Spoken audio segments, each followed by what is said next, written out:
Bonjour, je m'appelle Ndiack Dieng, je suis le coordonnateur technique du pôle emploi et entrepreneuriat de Guédiawaye. Donc, le pôle emploi et entrepreneuriat, c'est une initiative du président de la République, son Excellence Macky Sall, d'instituer ces structures à travers les 46 départements du Sénégal pour un peu rendre proche les services de l'État qui interviennent dans le cadre de l'emploi et de l'entrepreneuriat. Donc, actuellement, dans tous les 46 départements du Sénégal, il y a un pôle emploi qui est fonctionnel où vous trouvez les structures que sont l'ANPEJ, le TRAFET et l'ADER. Donc l'ANPEJ s'occupe de tout ce qui est formation, de tout ce qui est emploi, insertion, accompagnement du jeune pour trouver son premier emploi ou même un autre emploi. Et aussi cette structure l'ANPEJ est la porte d'entrée au niveau du pôle. Il y a aussi la délégation à l'entrepreneuriat rapide qui s'occupe de tout ce qui est financement pour les femmes et les jeunes. Il y a aussi le TRAFET pour la formation professionnelle et technique. Il y en a d'autres structures qu'on appelle des structures non permanentes, l'ONFP, la DPME. Donc, si on a besoin de ces structures-là, des demandes à leur niveau, on pourrait transmettre les demandes à ces structures-là. Donc, ici à Guédiawaye, nous avons reçu beaucoup de demandes par rapport à l'emploi, par rapport aux formations et aussi au financement. On vient juste de terminer l'enrôlement pour les formations initiales du CAP à la licence pour le TRAFET et on a reçu 2724 demandes. Donc c'est dire que la demande elle est forte. Au niveau national, c'est plus de 40 000 demandes et le TRAFET compte donner 3500 points de formation très bientôt. Donc c'est dire que la demande elle est là, mais au moins l'État est en train de faire des efforts pour satisfaire ces demandes-là.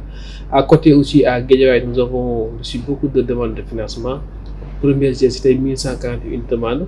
L'ADER en a financé 542 personnes. Là aussi, on est à 1320 demandes, nouvelles demandes. Donc, c'est dire que la demande elle est forte pour les formations, pour les financements, pour les demandes d'emploi aussi.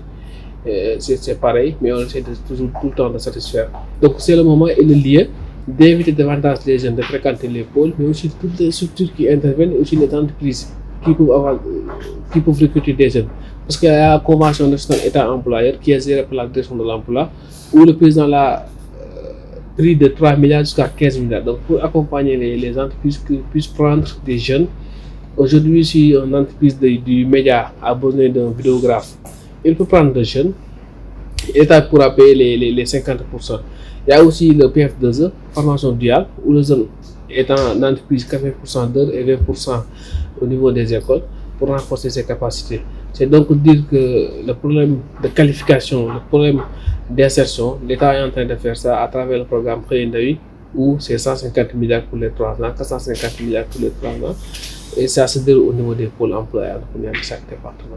Donc à Guédiawaye, on est assez satisfait des résultats qui se sont faits parce que dans tous les secteurs, on a eu à insérer aussi, à accompagner des jeunes et des femmes.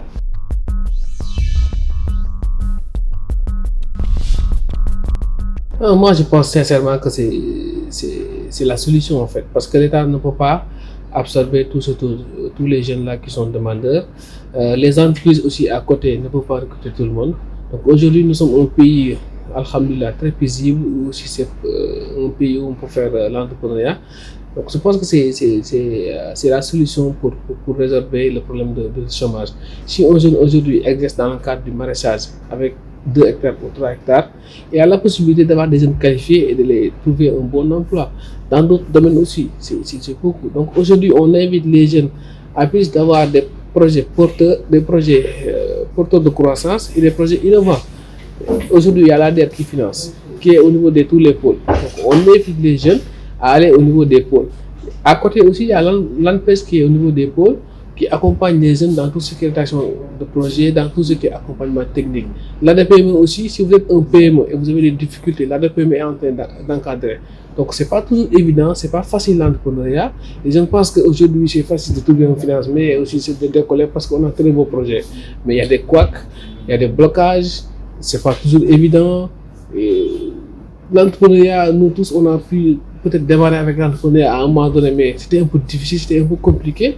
Mais pour un vrai entrepreneur, il ne faut pas lâcher. Il faut toujours poursuivre son rêve et l'État est là pour vous accompagner. Et c'est la solution pour moi pour régler définitivement le problème du chômage au Sénégal.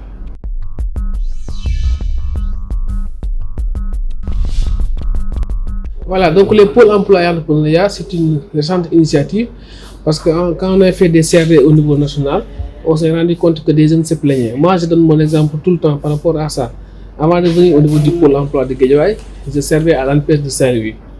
Donc il y a la plateforme Emploi Jeune où les jeunes peuvent s'inscrire directement et avoir un rendez-vous avec un jeune. Donc autant, c'était seul l'ANPEJ qui avait des antennes régionaux. Moi, à Saint-Louis, je recevais un jeune de Podor. Vous voyez la distance entre Podor et Saint-Louis. Si je dois faire un déplacement pour un entretien, ça peut être difficile. Mais actuellement, on parle de décentralisation des offres d'emploi. Donc aujourd'hui, le jeune qui est à Podor n'a plus besoin de se déplacer de Podor à Saint-Louis pour avoir un entretien ou des opportunités d'insertion ou d'entreprendre ou de formation. Aujourd'hui, les efforts sont en train d'être faits. Il y a la proximité. On est même en train de réfléchir sur pourquoi pas essayer de davantage territorialiser les offres d'emploi pour que ça puisse être au niveau communal. Mais ça demande des moyens, ça demande une évaluation qui sera très bientôt faite par l'autorité centrale, le président de la République. Donc là, on pourra voir.